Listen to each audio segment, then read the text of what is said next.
اعوذ باللہ من الشیطان الرجیم بسم اللہ الرحمن الرحیم والصلاة والسلام علی خاتم النبیین وعلی آلہ وصحبہ اجمعین۔ السلام علیکم ورحمۃ اللہ وبرکاتہ۔ ابھی سوشل میڈیا پہ ایک ویڈیو گھوم رہی ہے اور جس میں ایک بچی نعرے لگوا رہی ہے اور اس کے بعد بچہ جو ہے وہ نعروں کی تان اٹھا لیتا ہے اور وہ بنگالی میں نعرے ہیں اور اس میں وہ تم کون، اس کا جو ترجمہ بنتا ہے جی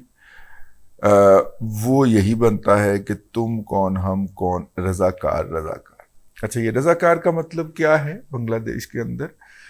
رضاکار جو ہیں وہ لوگ تھے جنہوں نے والنٹریلی اس وقت پاک فوج کا ساتھ دیا تھا، اور ان میں سے کچھ لوگوں کو ہم الشمس اور البدر کے نام سے جانتے ہیں۔ البدر میں وہ لوگ شامل تھے جو طالب علمی کی عمر میں تھے، اور انہوں نے پاک فوج کا جو تھا وہ مکتی بانی کے خلاف ساتھ دیا تھا، اور پھر اس کے بعد جب بنگلہ دیش بن گیا تو وہ جانوروں کی طرح، بھیڑوں کی طرح ذبح کیے گئے تھے، اور یہ ان کی اگلی نسل ہے جو بچ گئے ہوں گے اس میں سے، ظاہر ہے یہ ان کی اگلی نسل ہے، بلکہ اگلی سے بھی اگلی نسل ہے، ٹھیک ہے۔ اور اب یہ کالجوں اور یونیورسٹیوں تک پہنچے ہیں، تو اس کا مطلب ہے کہ ان میں سے کسی کی پیدائش جو ہے وہ 2000 سے پہلے کی نہیں ہے، سال 2000 سے پہلے کی نہیں، تو یہ ان کی اولادوں کی اولادیں ہیں، ٹھیک ہے، جنہوں نے پاکستان کو ٹوٹتے ہوئے دیکھا تھا، ان کی اولادوں کی اولادیں ہیں پہلے، تو یہ بات ذہن میں رکھ لینی چاہیے۔ اور پھر وہ جو ہے وہ درمیان میں مطلب کہ جو سمجھ آتا ہے وہ یہی ہے کہ لوئے لوئے لوئے لوئے لوئے لوئے پاکستان، ٹھیک ہے۔ اب اس کے اوپر بہت سارے میں نے کچھ دوستوں سے پتہ کیا کہ یار اس کا ترجمہ کیا ہوگا، تو ہر ایک نے اپنی عقل اور بساط کے مطابق بتایا، لیکن استاد محترم نے مسئلہ ہی حل کر دیا۔ انہوں نے کہا یار محبت کی کوئی زبان ہوتی ہے، عقیدت کی کوئی زبان ہوتی ہے، عشق کی کوئی زبان ہوتی ہے؟ آپ کو سمجھ نہیں آ رہی؟ آپ پہلے وہ کلپ سن لیجیے۔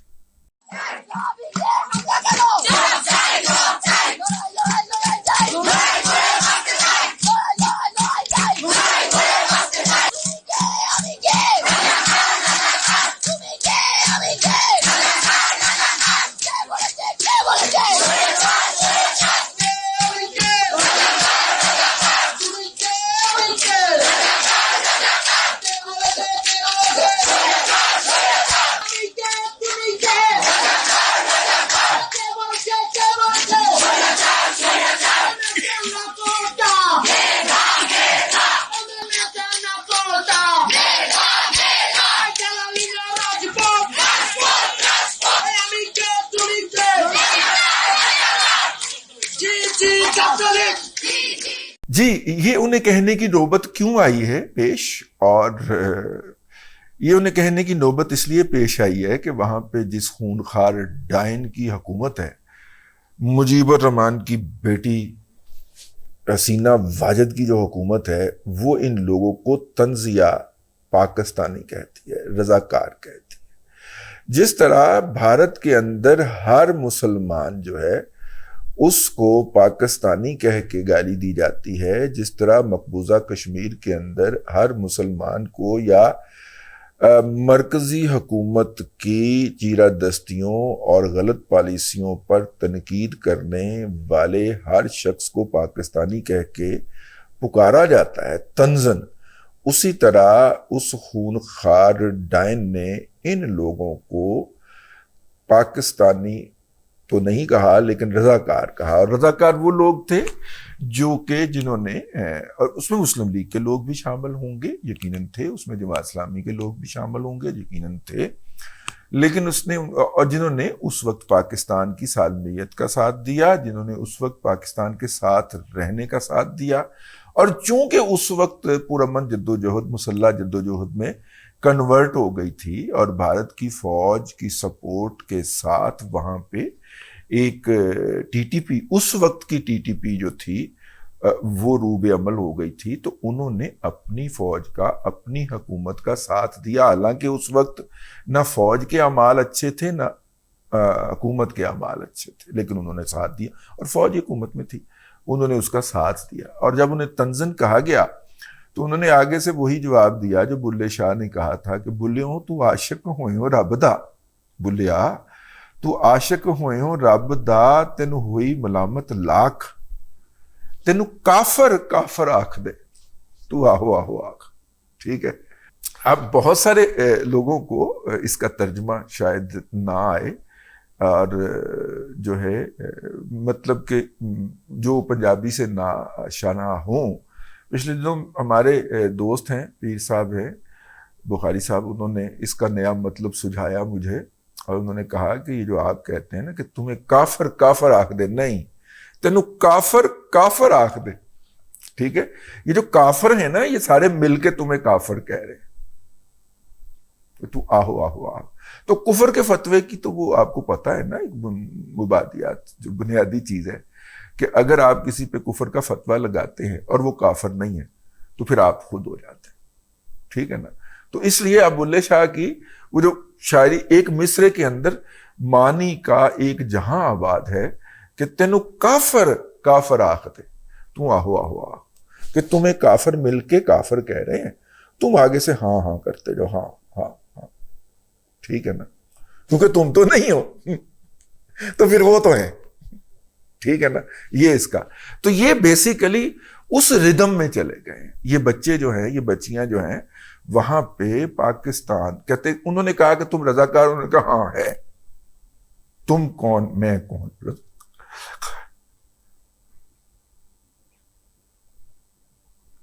تو ان بچوں کو، ان بچیوں کے اس جذبے کو دیکھ کے مجھے کچھ اپنے ملک کے اندر موجود حرام خور یاد آ گئے، جن کے باپ کو، جن کے دادا کو اس سرزمین نے جگہ دی، پالا، بل نہیں دیتے آج تک بجلی کا، 95% بجلی چوری ہوتی ہے کے پی کے اس ضلع کے اندر جہاں کا چیف منسٹر ہے، اور میں نے کہا 5% بل کون دیتا ہے؟ جی سرکاری ادارے دیتے، یعنی کہ 100% بل نہیں دیتے وہاں کے لوگ کے، لیکن چوتھے کے دن انہوں نے پاکستان توڑنے کا نعرہ ضرور لگایا ہوتا ہے۔ آپ ان کی بات کریں، یہ پاکستان کی موجودہ جغرافی حدود کے اوپر کس دریدہ دہنی کے ساتھ حملہ آور ہوتے ہیں، اور اس کے برعکس وہ دیکھیں، انہیں تو پاکستان نے کچھ دیا بھی نہیں ہے، انہیں تو آپ نے اور میں نے کچھ دیا بھی نہیں ہے، ان کے تو بزرگ قتل ہو گئے، شہید کر دیے گئے اس راستے کے اندر، لیکن آج بھی جب ان کے اوپر یہ طنز کسی گئی کہ تم پاکستان کے حامی، انہوں نے کہا ہاں ہیں، تو پھر می رقصم، اس پہ تو پھر رقص بنتا ہے، ہاں ہیں بھائی، کر لو جو کچھ کرنا ہے تم نے۔ اور یہاں پہ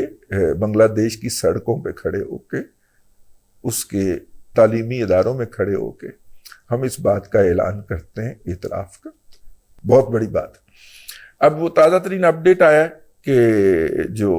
وہاں سے ہی ایک صاحب نے فون کیا کہ جی آپ کے جن دوست نے آپ کو بتایا تھا کہ فرینکفرٹ کے اس کے اوپر جو حملہ تھا وہ کوئی آرگنائزڈ ایکٹیویٹی تھی اور اس کے حوالے سے بتایا گیا تھا، تو ذمہ دار آدمی انہوں نے کہا جی کوئی بتایا نہیں گیا تھا، کوئی یادداشت پیش کرنے نہیں آئے تھے، کوئی پولیس والا، جب بتایا ہی نہیں گیا تھا تو کونسلیٹ نے ویسی کو بھی، ان کو بھی نہیں بلایا تھا، یہ آرگنائزڈ ہو کے اکٹھے ہو کے آئے تھے، یہ ناردرن الائنس کے حرام خور ہیں جو 20,000 آ کے نہیں بیٹھے، 40,000 آ کے الگ سے پاکستان گورنمنٹ نے جو 777 بھیج کے پی آئی اے کا بوئنگ 777 ان لوگوں کو لفٹ کیا تھا، یہ تقریباً 40 اور کچھ پیدل رستوں سے بھاگ کے آئے تھے ادھر سے۔ جب طالبان کو فال ہوا ہے تو کابل پہ قابض جو مافیا تھا ناردرن الائنس کا، وہ بھاگ کے پاکستان آ گیا تھا نا، تو یہ 41,000 لوگ ہیں، اتنا کہ انہوں نے لوٹا ہوا ہے کہ اسلام آباد پنڈی کے اندر انہوں نے پورے ہوٹلوں کے فلور کرائے پہ لے رکھے ہیں اور وہاں پہ روٹین فیملی لائف ٹھیک ہے گزار رہے ہیں۔ اور یہ ناردرن والے جو ہوتے ہیں ان کے نخرے بھی بہت ہوتے ہیں، ان کا کھانا پینا بھی بہت مہنگا ہوتا ہے، ان کے وہ بھی بہت ہوتے ہیں، کئی تو انہوں نے ہوٹل بھی آگے ٹھیکے پہ لے لیے ہیں یہاں پہ مالکان سے، اور خود ہی پکاتے ہیں، خود ہی کھلاتے ہیں، اور مقامی آبادی کو بھی کوئی بیچ دیتے ہیں۔ یہ اسلام آباد کی آپ کو بات بتا رہا ہوں، پشاور تو میرا مطلب ہے کہ حیات آباد پورے کا پورا ہی ان کے قبضے میں، تو یہ کوئی 40,000 کے قریب لوگ ہیں، یہ پاکستانی پاسپورٹس کے اوپر دنیا کے مختلف ممالک میں جا رہے ہیں. انہوں نے کہا یہ وہ تھے، یہ پختون نہیں تھے. اب یہ تیسرا ورژن آ رہا ہے اور انہوں نے جا کے وہاں پہ بدماشی کی ہے. ان کے زیادہ کارڈیل ریلیشن ہوتے ہیں عراق کے ساتھ اور انڈینز کے ساتھ یہاں پہ، اور ان میں سے یہ جو دونوں پکڑے گئے ہیں اور ڈیپورٹ ہو رہے ہیں. اور مزے کی بات ہے ایک ایسی ویڈیو آئی ہے جس میں وہ شخص کہہ رہا ہے کہ جی میں ہوں جس نے وہ جھنڈا اتارا تھا اور مجھے اب جرمن گورنمنٹ ڈیپورٹ کرنے لگی ہے. انہوں نے کہا کہ جرمن گورنمنٹ نے اس کو اتنا سنجیدہ لیا ہے کہ ان کو اندازہ نہیں تھا کہ ان کی زندگیاں اس طرح اجیرن ہو جائیں گی یہاں. وہ اس کے متعلقین، اس کے ریلیشن کے اندر جتنے لوگ ہیں، اس کے موبائل سے جتنوں کے ساتھ اس کی کمیونیکیشن نکلی ہے، سارے کے سارے زیر تفتیش آ رہے ہیں. ٹھیک ہے، اور آپ جو ہے اس بات کو بھول جائیں کہ ان کے ساتھ ہوگی کیا یہاں پہ. یا یہ اندر ہوں گے یا باہر ہوں گے، یہ جرمنی میں تو نہیں رہیں گے آپ. ٹھیک ہے، اور میں نے کہا کہ اس کی وجہ کیا ہے. انہوں نے کہا اس کے اندر جرمن جو ہیں وہ نارکسسٹ رویے کے حوالے سے بہت محتاط ہیں. انہوں نے 2 جنگیں بھگتی ہیں فاشسٹ رویے کے باعث. فاشسٹ رویے سے وہ بہت کانشیس ہیں اور وہ ان حرام خوروں کے اندر فاشسٹ رویہ دیکھ رہے ہیں. نمبر 1. نمبر 2، وہ کہتے ہیں جس ملک نے ان کو پناہ دی، پاسپورٹ دیا کہ اگر دنیا میں کہیں جانا چاہتے ہو جا سکتے ہو، یہ اس کا جھنڈا جلاتے پھر رہے ہیں. یہ حرامی کل ہمارے ساتھ کیا کریں گے. یہ ان کی گورنمنٹ کا ورژن ہے. وہ کہتے ہیں کہ جتنا انہوں نے ان کے ساتھ محبت کے اظہار کے لیے ان کو 16 دسمبر 2022 کو وہاں سے لفٹ کیا تھا، اتنی ہی نفرت کے ساتھ ان کو ان کی تشریفوں کے اوپر 2021 میں ٹانگیں مار کے ان کو وہاں سے بھگا رہے ہیں. بہرحال یہ کچھ ارد گرد کے پاکستان کے ریلیٹڈ کچھ باتیں تھیں، میں نے کہا آپ کی خدمت میں عرض کر دی ہیں. اللہ تبارک و تعالیٰ آپ کو آسانیاں عطا کرے اور آسانیاں خلق خدا میں تقسیم کرنے کی توفیق عطا کرے.